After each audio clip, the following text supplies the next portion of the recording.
Well, that was quick. Hi. uh, that caught me off guard. How are you all? Good to see you tonight. As I'm thinking about it, let me. Um,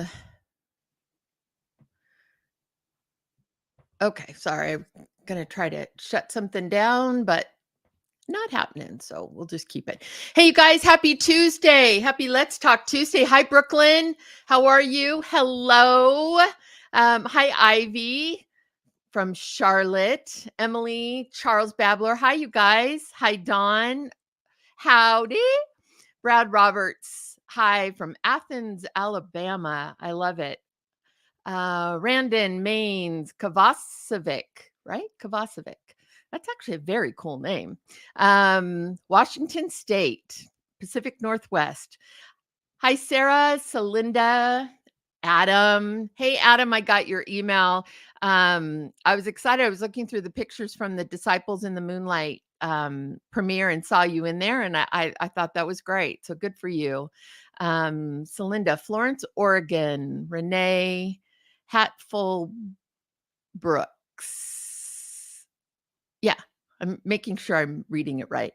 Janice Stevens. Hi, you guys. Michelle Fours. Good. So good to see you. You're so cute, Jana. I don't know why I started doing that, but that kind of is my thing. So I'm glad it makes your day. You guys are getting me today very, very at my most casual, because if I take off these glasses, you'll see I have no eyes on. I mean, I have eyes. I just don't have makeup on. So I completely and totally lost track of time. So I'm a little off tonight. So that's all right. Um, anyway, excited you guys are here. Hi, Darren and Casey. La Habra, California, man, that was close to where I was. I was in Yorba Linda and Orange County, California, my whole life. So I know La Habra well. Bernard, and let's see, Celinda, you look lovely. Okay, let's see. Dear Emily, I looks like we have a good group here tonight. So, couple of things that I'm going to mention in the beginning so that I don't forget. Um, oh, Emily, you're very sweet. Dawn's not wearing any makeup either, so I feel good. Dawn and I are kindred spirits. Hey, Austin. I'm so glad you're here. Good to see you. I did a workshop for Tony Brock and Sally Allen. They were my casting director partners for The Chosen, for the first 4 seasons of The Chosen. And once a year, I typically do a workshop for their classes. Austin Brooks was in that class and did a wonderful job. And so it's great to see you, Austin. I'm so glad you're here with us. Let's see. Yeah. Dawn, you make me laugh. When you are wearing makeup, make sure you send us a picture, okay? We'd like to see that. So, all right. So one of the things I want to mention before I forget is, so in July 12th and 13th in Nashville, Bold Line Entertainment, which is run by Natalie Dundee, Bold Line Entertainment is doing a conference. It's called Focus, the Actors Conference. And man, there's a million great people signed up to be there. Mark Fincannon and Jonathan Sheck.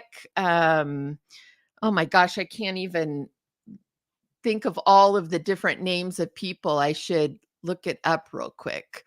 Let me see if I can find it. So I can be, there we are. There we go. Okay, so one's here. I see Christopher Palaha, Jonathan Sheck, Kelly Collins Lintz, Kelsey Cook, Joel Smallbone, me, Regina Moore, who's a Nashville casting director. She's awesome. Jason Marsden, wonderful actor. Jamie Purvis, talent agent Ken Carpenter, Mark Fincannon, Deborah George, another casting director. Of course, Mark is a great casting director. Rich Peluso, who heads up Sony Affirm, Gene Winger, Laura Osnes, Jesse Hutch, wonderful, great, talented actors you may know from the Hallmark and Great American Family world. And of course, Natalie Dundee, who's running the whole thing. Anyway, 12th and 13th, you can go to their Facebook page, which is Focus the Actors Conference. If you just search that in your Facebook, you'll find it. And or you can go focusactorsconference.com. And let's see. I have a code. Woohoo! I have a discount code you can use if you would like to look into that and join us for what will be a very jam-packed couple of days. Let's see. Focus 24, all caps, Focus 24. FOCUS 24 will take $124 off of the tickets. So everyone write that down. Focus 24. If you got, there you go. Diego, you're so good. And that way you can get a little discount on the conference. It's going to be packed, and I can't even imagine the amount of information that you're going to be getting over those couple of days. I think our heads will explode, but that's all right. It's good. Yes to discount codes. Isn't that right, Amy? Yeah. So we'll post that on our socials as well, on my professional socials as well, so you have it. But just wanted you to know that before I forget. Natalie Dundee was very sweet to put that out there for us and give that to us as well. So just wanted you to have that. And again, July 12th and 13th in Nashville, Tennessee. So all that information you can get on the website or the Facebook page. So, okay. Oh, Gina, you are very, very kind. Dawn, I love it. I'm glad that you got that. So I'll look for that picture someday. Brooklyn, you're going. So excited to attend. Awesome. I'm so glad. That's wonderful. Oh, Austin, I'm so glad. That's really nice. That's very, very nice. Well, I had a blast. I loved working. So in Austin's class with Tony and Sally, they're ironically out of Austin, Texas. But we did each class participant, each student got to do 2 monologues. And so we went through the first round and did redirects and notes and things, and then did a second round, and it was super fun. So it was great. So if you guys have any burning questions or smoldering questions or just like frozen cold questions, I'm in a really weird mood tonight. Please feel free to ask them, because I didn't see the ones from any of the leftovers from last week. So let's see. Ivy, what upcoming film festivals would you recommend? Well, obviously there's that conference. ICVM is in September every year, and ICVM, honestly, last year's ICVM was one of my absolute favorite. So, and I'm actually scheduled to talk with Paul Sermons. If any of you guys know Paul Sermons, he's a wonderful filmmaker, producer, and he actually is the president of ICVM. ICVM is International Christian Visual Media. That's what ICVM stands for. But we are scheduled to have a conversation to start planning out specifically what we want to do for the actors. Last year we did do the monologue workshop, and then we also chose a few from our monologues to perform for the whole group at one of the full big lunch sessions. And so I think we had 4 or 5 of our actors actually perform for the whole group, which is fantastic, because that group is full of producers and filmmakers and directors, and it's great exposure. So that was the first time we had done that last year, and I thought that was was really good. And, our whole thing, our meaning Paul and myself, when we talk, our whole thing is we just want greater exposure for the actors, and we want greater cross exposure so that the filmmakers, the directors are getting exposure to the actors and vice versa, so that we aren't so like divided out that there's no kind of what I say, like cross pollination. There's no sort of crossing in conversation. The other thing about ICVM that they do that I really enjoyed is they do networking roundtables, and everyone rotates. So you end up meeting a bunch of people in a span of 1 hour, and we're in circles. And then after everyone has, I think, literally like a minute to talk about themselves, or 90 seconds, then you get up and you rotate. You end up meeting a lot of people. So um, that's another great opportunity to meet people other than just the friends that you may already know or typically hang out with. Um, so I think both those things were great last year.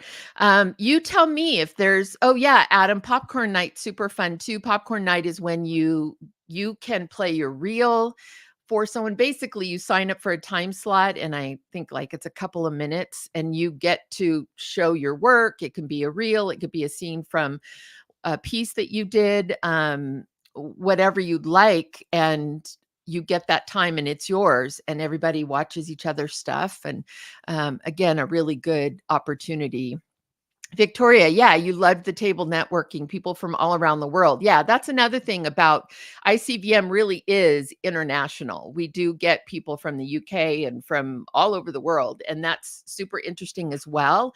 And it provides a lot of opportunities that you may not have thought about before. Other countries who are producing content, and in some cases looking for content. So I think it's a really unique conference, and I would absolutely suggest that you guys look that up, keep your eye on. I think early bird registration is actually just opening up now. I'll get more information, and then I'll fill you in once I have my conversation with Paul Sermons about what we're specifically going to be doing for the actors.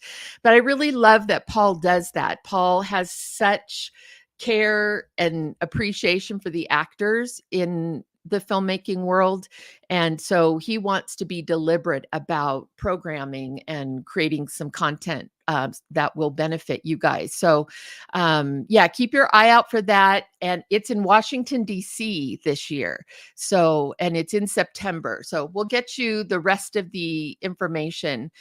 Dahlia, your monologue session was the best. Oh, good.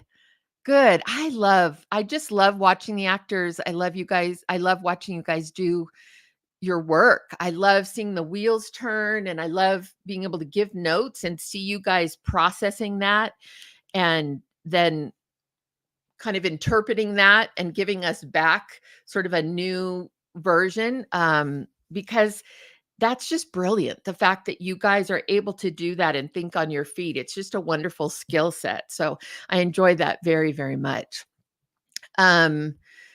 Let's see, Sarah Beth Marr, I would love to hear about your process when you're preparing to cast a project. Do you create the actual character breakdowns from the script, or does the production team send you the character descriptions? Does that make sense? Makes total sense, Sarah Beth. So most of the time I make my own breakdowns, but sometimes, as you can imagine, the writer or the director has already created breakdowns as a part of their writing process, or the director as a part of their breakdown process of the script. But most of the time, I'm creating the breakdown, the descriptions from the script, because sometimes what I get from production is a little different in its focus. And I'm looking for descriptions that are actionable by the actors, right? So yes, we want to give background information as far as, who they are and how are they related to the story or other people in the breakdown. But when we're talking, I like to make sure there's a lot of emotional cues to the character descriptions, because again, that is the life of a character, is that emotional, three-dimensional, flesh and blood life. And so it's our emotions, our emotional life, that is what separates us between humans and robots. So I always want to make sure there's plenty of that in the description, so that you as actors have some things you can play in the scenes. So but yeah, it can vary. It can just depend on each project, but usually I'm writing them. And then the all the information, the breakdown information, which also has all the production information, goes to production, they approve it, and then it gets released on whatever services that we're using for that particular project, whether it's Breakdown Express, Actors Access, Faith-Based Casting. Those are the primary ones that I use. But whichever platform it's going out on, then it'll go out, and then we just start the process of going through the submissions and sending out audition requests, and the whole thing. The games begin at that point. So let's see, are teens able to come to ICVM? Carolina would love to do another event. She loved her time with you in Charlotte. Awesome. Yes, teens are definitely.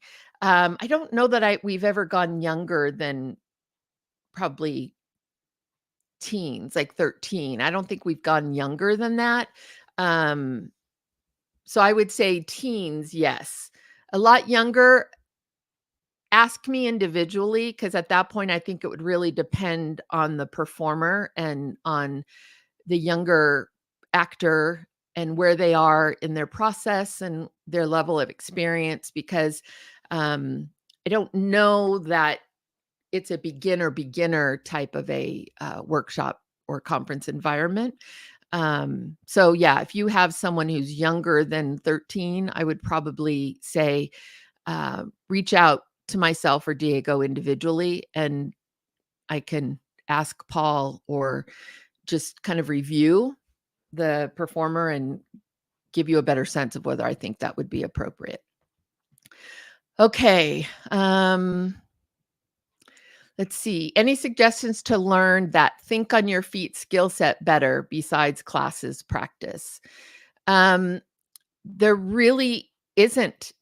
You really only get better by doing and by allowing yourself to be scared. That's where the improv training can be very, very helpful. And when I say improv training, make sure if you choose to do improv, make sure you're going to a very strong, real, elevated improv class. And the reason I say that is sometimes there's improv classes that are taught by people who, and these classes can be great for young performers who are just kind of learning the improv process and just learning to trust themselves, just learning what it is to not have a script. And that's all great. That's wonderful. I think that's great. So sometimes those classes are taught by people who do mostly like theater games, improv games, but they're not really pushing you really deeply into quite as much of a more sophisticated thinking on your feet, real focused professional improv classes. You're not only thinking about, okay, I got to be ready for anything because I don't have a script and what's this person going to say, but as you are receiving that information, you're also processing, okay, how do I move the story forward? If you've done improv, you've heard the idea of you can't say no when you can't shut down what someone feeds you. So if you're in the improv class and the person says, "Hey, you want to go grab a Coke?" You can't say no, because that just shuts down the scene right there. You have to say yes and then move the story forward in some interesting way. And when you're doing the more sophisticated improv skills, when you're learning those skills, you are getting deeper into, okay, what is my setting? What is my character? And then you're doing exactly what you would um, in an audition. If if the lines are messed up, or if they give you an improv scenario in an audition, you reference back to, okay, who am I? Who is my character? Who am I? Where am I? Um, and what do I need to accomplish? What are we trying to accomplish in the scene? And then you just react and speak and move the scene forward in an appropriate manner for that character, that setting, that storyline. That's what you would do in an improv class. But when you're doing it at a more extensive level, or more challenging level, it does get very complex in the way that you are answering back. And it isn't about, I think we've probably all seen improv classes where it's just about kind of one joke on top of the other. And the accomplishment is sort of like if you got everyone to laugh real big. But when you're really learning improv, that is not the goal. It's the bigger goal as a whole. Doesn't mean you don't get great laughs and, great moments that come from these unscripted, on the cuff scenes, but that's not what you're thinking. You're not thinking, I got to land this joke, or how can I make this funny, or how can I get a big laugh? That's not your thought process at all. And what I find sometimes with improv with younger performers or newer performers is that's the measure. That's what they see as the measure of their success. But it can often shut down the scene. What you want is the story. You're basically writing a storyline, writing a story together without having any idea what the other players are going to say or do. Yet you're still trying to work towards that common goal together. It's great for listening. You have to listen. You have to be really sharp. You have to be very, very present. And so when you say, how do you learn to think on your feet? You just do it. There's no other way to practice being thrown something that you're not ready for. You just have to do it. So, Laura May, whose line is it anyway, was an often brilliant representation of team improv. Yeah. Oh, absolutely. And a lot of those performers came out of, there's a couple of very, very famous, well-known improv groups. There's IO West, Improv Olympics, which Chicago, a lot of the improv skill set came out of Chicago and New York, and then went over, like IO West is a West Coast version of IO, which is in Chicago, and then Second City, of course. And there's a lot of different well-known improv groups. If you can take classes, I would definitely recommend that. Just make sure you're taking it from very skilled improv teachers who are going to push you. So maybe you can, sit in on a class before you commit and just kind of watch what they're doing. But I do think taking a really good, challenging, push you kind of an improv class can be great. Celinda, I totally agree with you on this because I had some of that kind of experience with improv. Yeah, it's so fun. And I see Natalie Denning jumping on. Thank you for sharing the info. Of course, Natalie. Use the code FOCUS24. So that's Natalie. Natalie is heading up the Focus Conference for actors. And I went over some of the list. She says, we will have 2 great sessions on improv for auditioning actors taught by seasoned instructors from the Groundlings. Groundlings is another really, really good, very well-known, high-level improv improv group, but then improv education and classes and theater groups. So thanks, Natalie. Thanks for the discount code. We made sure to post it, and then I'll also post it on my socials as well. But there you go. If you are able to make it July 12th and 13th for Focus, the Actors Conference, you will have the opportunity for a couple of improv for auditioning classes right there, and the lineup of teachers and speakers and panelists is just outstanding. So yeah, and if you guys have any questions, Natalie, you can go to their Facebook page or the website, and they'll be able to answer any of your like specific questions. Okay, Diego, I saw you posting something. Okay, Freestyle Love Supreme, one of Lin-Manuel Miranda's productions on Broadway, is a phenomenal all improv show.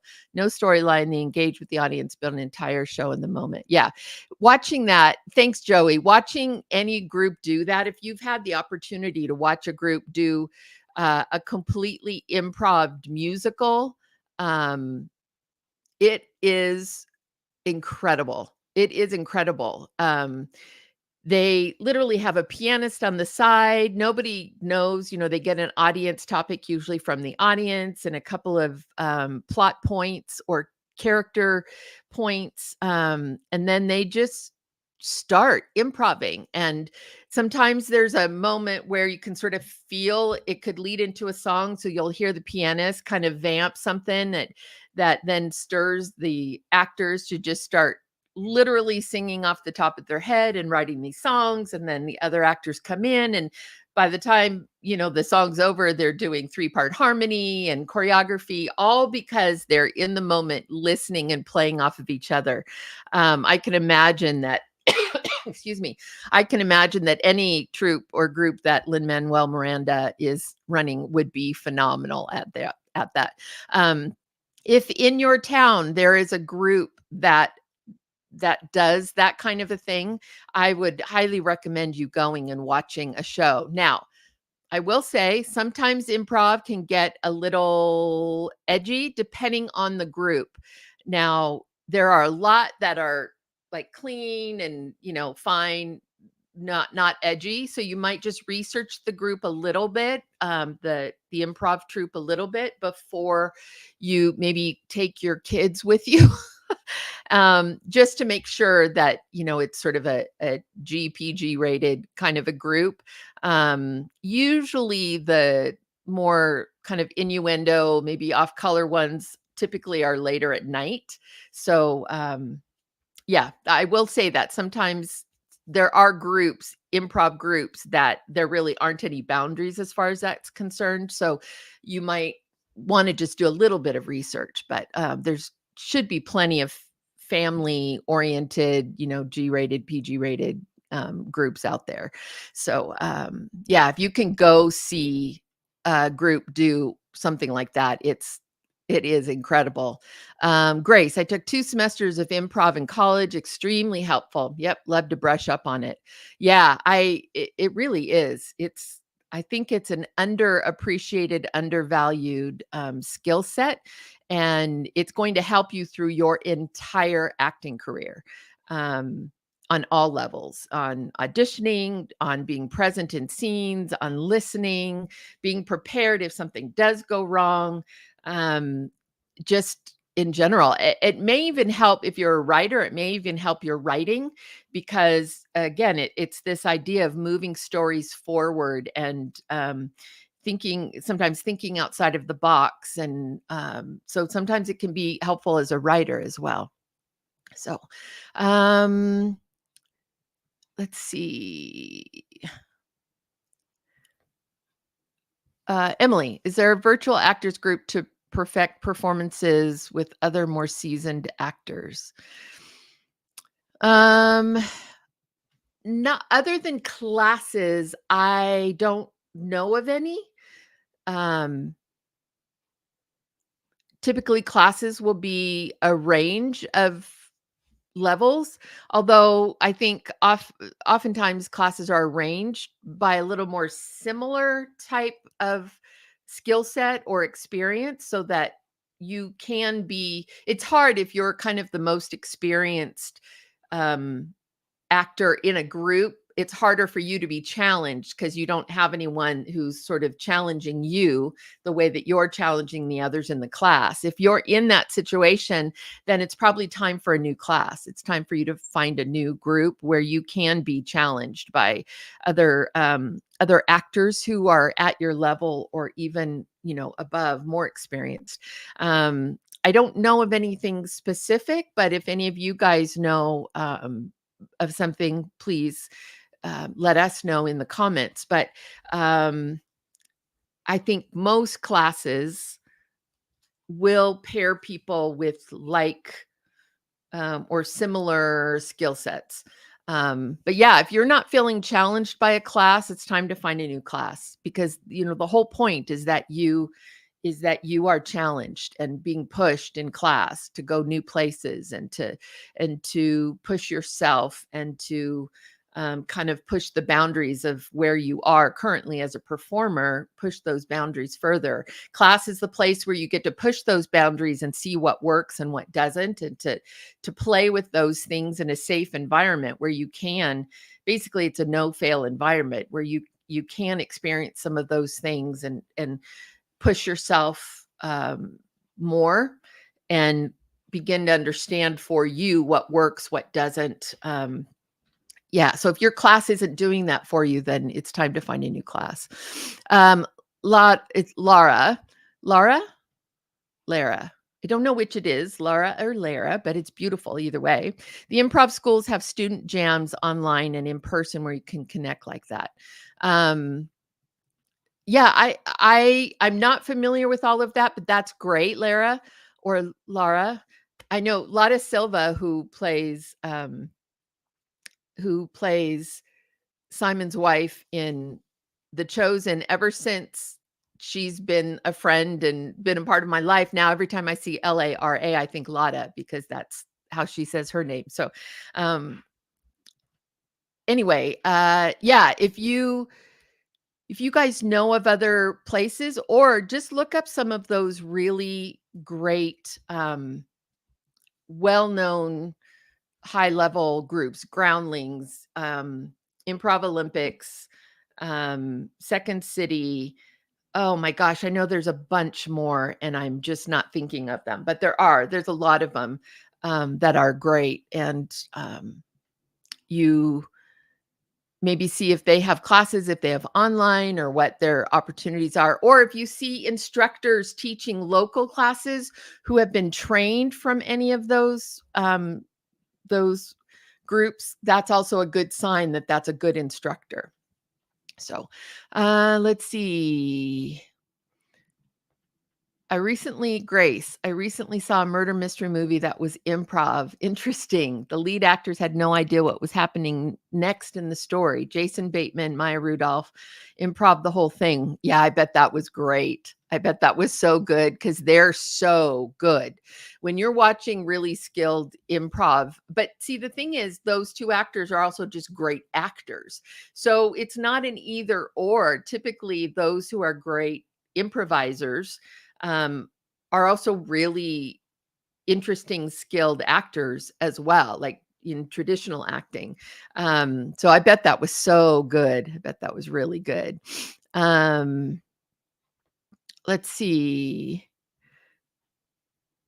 Hi, Richard. You're a little late, but that doesn't matter. We're happy you're here. Robert K. Good point. I was caught off guard with a group that wasn't PG-13. That can happen in improv. I think because there's this idea of like no boundaries and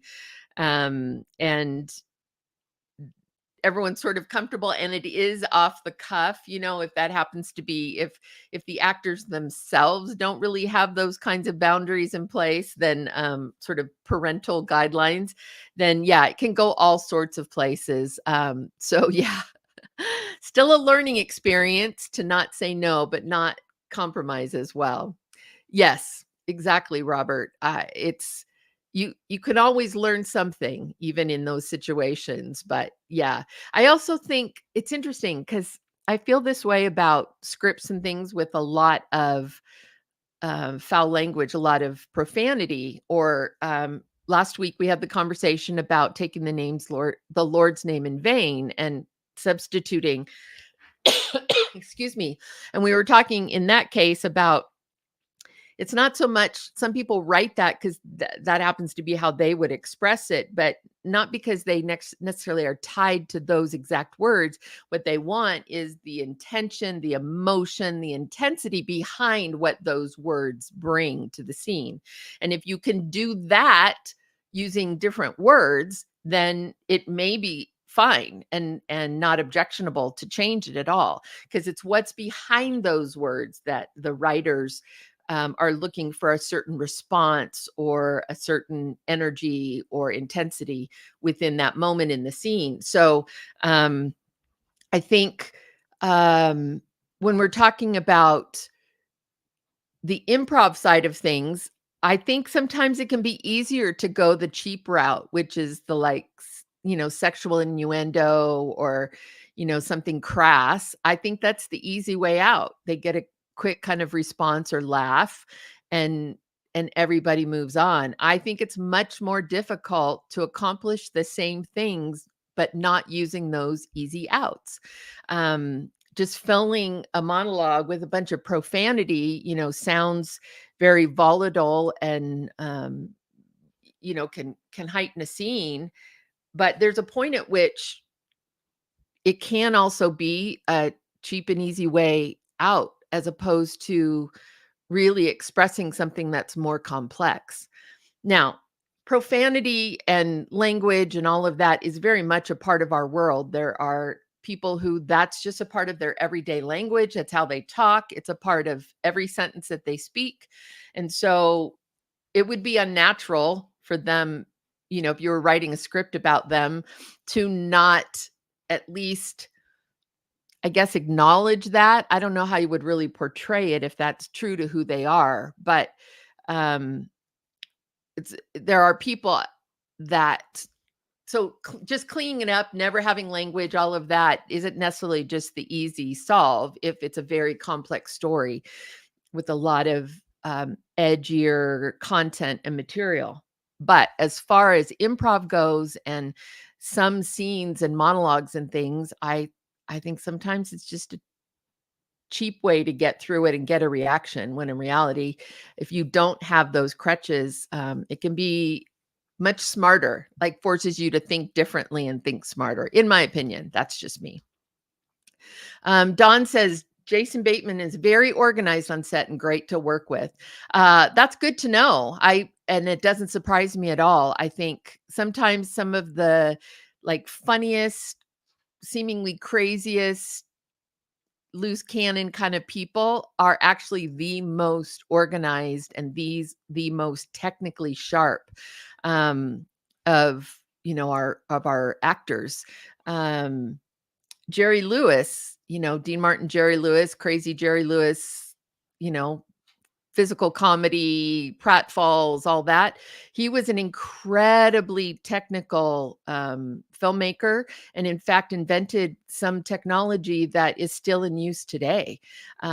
So yeah, don't misunderstand the complexity and the intelligence of those who are some of our funniest people, for sure. All right, let's see.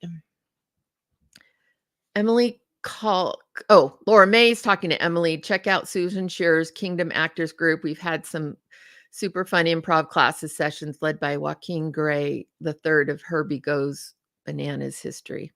That's good. Well, that's cool. Okay, Chase. Hi, Chase. Do you find that certain temperaments and or personalities are more successful in the business component of in the business component of acting? Yes, because I do think first of all, anyone who is able to understand and embrace the business side of it, of this world, is a step ahead. Understanding that it is a business, because I think it makes it less personally difficult. When you understand the business side of things and you don't get a role, it's less personal, which hopefully means it's less sort of soul piercing, right? There's an understanding that it isn't about you not being good or bad. It was about it being the right fit or not the right fit. And so much of that are things that you don't have any control over. And so being able to kind of separate out your heart and your head, um, so that you can bring your heart to the work, you can invest yourself in the work, you can fully um, participate and open yourself up and embrace the work part of it, and then understand that that part is separate, and now it's the business part. It's the business part that that takes over once decisions are being made, and that part of it you don't have a whole lot of control over. The other thing about understanding the business side of it is, I I think it I think it keeps you open to opportunities that for like collaboration, and you may find yourself more able to maybe jump in a like a producing situation where you and a couple of friends are going to collaborate. You're acting as your main gig, but you realize, hey, let's collaborate with our filmmaker friend, and let's come up with a piece and produce it. And I think that any of you who are embrace the business side, or who can handle the business side of it, I think that does open up those opportunities. But beyond like the benefits of knowing and understanding the business side, the other personalities I think that or character traits that I think are beneficial to actors, is setting yourself up with a good support group of people who aren't in the industry, who don't care what your next film is, who just love you for you, and who speak to your spiritual life and care about you 100% above and beyond anything you do or don't do, or any role you get or don't get. I think that's really, really vital, because the film world is a weird world, and it's often convoluted. We've talked about this before. The sense of success, the sense of accomplishment, the sense of, who you are, your identity can get very, very skewed in the economy of the entertainment business or the Hollywood business. And so having those people in your life who are not susceptible to that, and who are always going to bring you back to the real world and to God's vision of you and value of you, I think that's a vitally important piece for actors' longevity in this business and in this world. People who will also speak truth to you as to maybe what you're doing well and what might not be, your niche, or something that isn't as strong a fit for you. You want people who are going to be honest with you, because they love you and they have your best interests at heart. They're not competitors with you. You guys aren't always up for the same role. They just love you for you. And the other quality, I think, is that ability to once you've done your work, you've done the part that you have control over, the ability to let it go and to move on. I think your circle of friends, or your kind of inside circle, is helpful in that, because they can just, hey, let's go to the movies, or let's just go do this, or kind of get you out of that. It's not, your whole life is not talking about what you just did and the audition you have coming up, and you're not waiting by the phone. They're not letting you wait by the phone, waiting for calls or texts.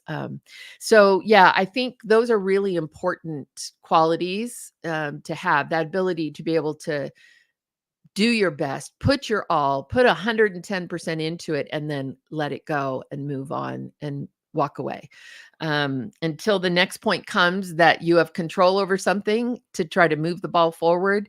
You gotta let it go. And so though that ability is really, really important. Persistence, someone who's persistent and not easily discouraged. Again, another, that seems kind of obvious, but it's not, it seems kind of obvious, but it's not easy for everybody. That's for sure. Hardest part ever. Yes, Tanya, let it go. And it is.